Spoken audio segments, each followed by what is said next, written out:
For the second set of examples in this video, we will be looking at logistic growth. And our first example for this video is number 24, and we were given that this is a logistic function, which is how you know to use logistic model to work from. And we're given the initial value of 12, the limit to growth 60, and a point on the function. Well, let me show you, this is kind of the way I like to think of these. If you think of this as, all right, let me put this in my answer box as I go. We can go ahead and set an answer box up here. And we know that the limit to growth always goes on top. There's always a 1 plus on the bottom. So now we're going to put a box around that and fill it out, or fill it in as we figure out what's what. So we begin with the initial value, because remember, the initial value says that my output was 12 when my t or x was 0. So I put the 60 on top. 1 plus a times b to the 0. Because we are using the 1 plus ab to the x on the bottom. That's you can use either form, whichever one you get comfortable with when you are tasked with writing a logistic function. All right, there's an easy way to solve this equation. If I think about it this way, 60 divided by what is 12? Well, 60 divided by 5 is 12, so that means that 5 equals 1 plus a, because remember, b to the 0 is just 1, so now b is out of the picture. So when I subtract 1 from both sides, I get that a is 4, and I can put that in my answer box as the coefficient of that term in the bottom. And we have one more step to take to get the rest of the story here, and that is to use the second point that we have, which was 124. So now I replace the y, or the f of x, with 24. I have a 60 on the top, and then 1 plus 4b to the 1 power, because the x was 1 in our point. And again, this one's not quite as straightforward as the first round was, but if you divide 60 by 24, you get, or well, kind of however you think about this. And this one, it might be easier if you think of it as cross multiplying. So we'll write that step. 60 times 1 is 60, equals 24 times 1 plus 4b. Resist the urge to distribute, because now we're going to divide that 24 back off. And that's where I was going, but I was going to write that step to make sure you were with me. When I do that, 60 over 24 reduces to 5 halves. And then I have 1 plus 4b that's left on the other side when the 24s cancel. And then subtracting 1 from both sides would give me 3 halves equals 4b. And then multiplying both sides by 1/4. The 4's go away over here and leave me b. And then that gives me 3 over 8 as my b value. That is my base.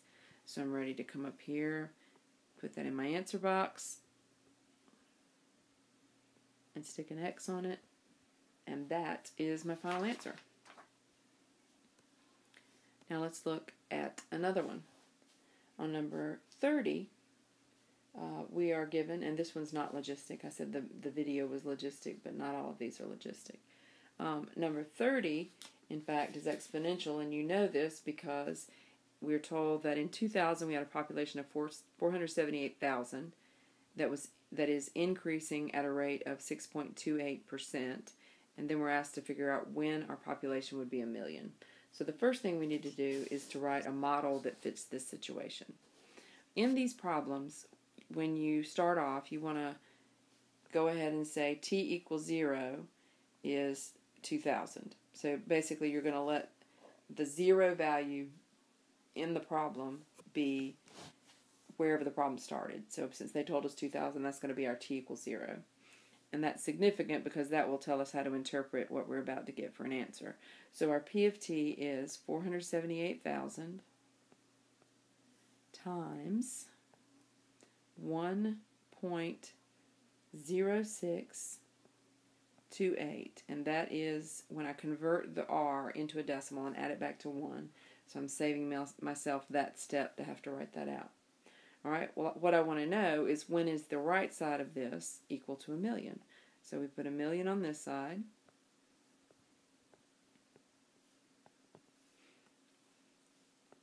And set that equal to the right side of our model.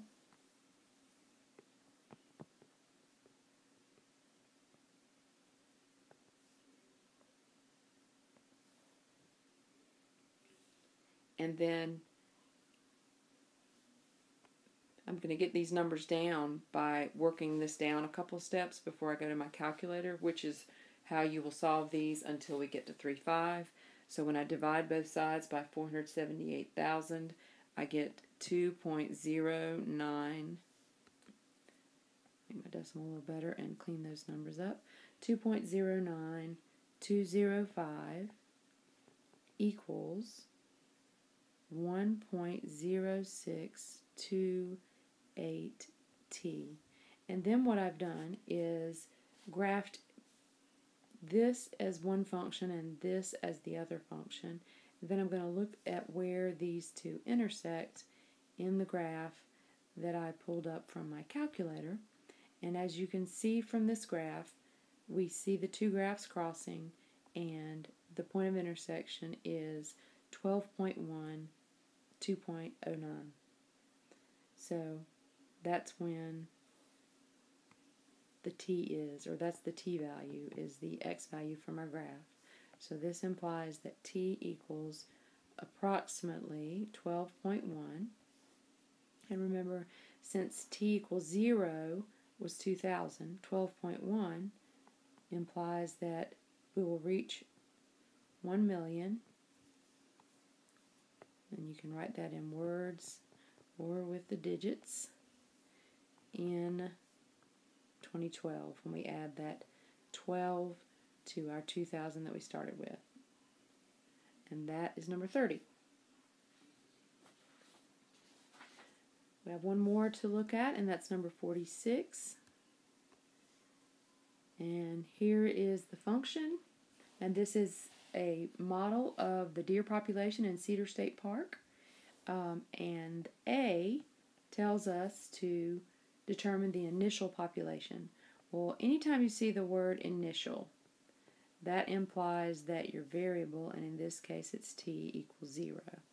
So to get our initial population, me and this pen are arguing right now, bear with me. Here we go. P of 0 equals, and that would be 1,001 on the top. Obviously there's no t up there to plug into. 1 plus 90 e to the 0. And the reason it's e to the 0 is even though I have that negative 0.2 there, when I put 0 in for t, it cancels that out by multiplying it down to 0. And e to the 0 is just 1. So our answer is right there in front of us. 1,001 divided by 1 plus 90 is 1,001 divided by 91, which is 11. So what that tells us that is that at the beginning of this problem, at whatever point the model was set to make t equals 0, there were 11 deer in the park. And then part B says, when will the number of deer be 600? So you replace P of t with 600 and then copy the other side.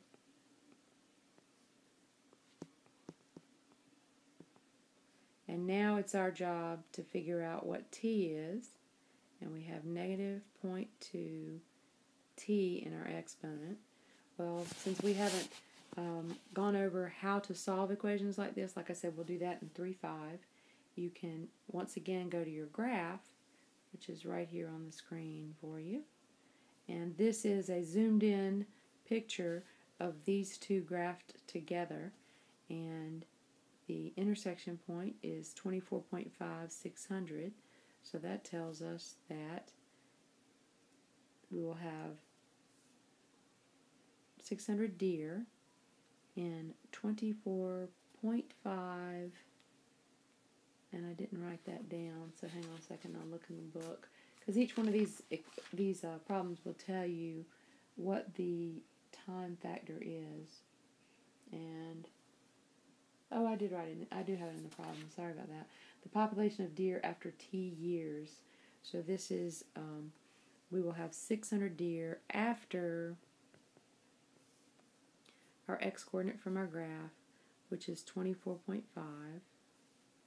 So after 24.5 years. And then they save the easy part for last. I know you're used to the ABC problems, the C usually being the one you struggle with. But C only asks us what is the maximum number of deer possible in the park, and that is your limit to growth, which you will also hear referred to as carrying capacity, and that just means that Cedar State Park can only support 1,001 deer before the population starts to flatline. And that is the end of our 3-2 examples.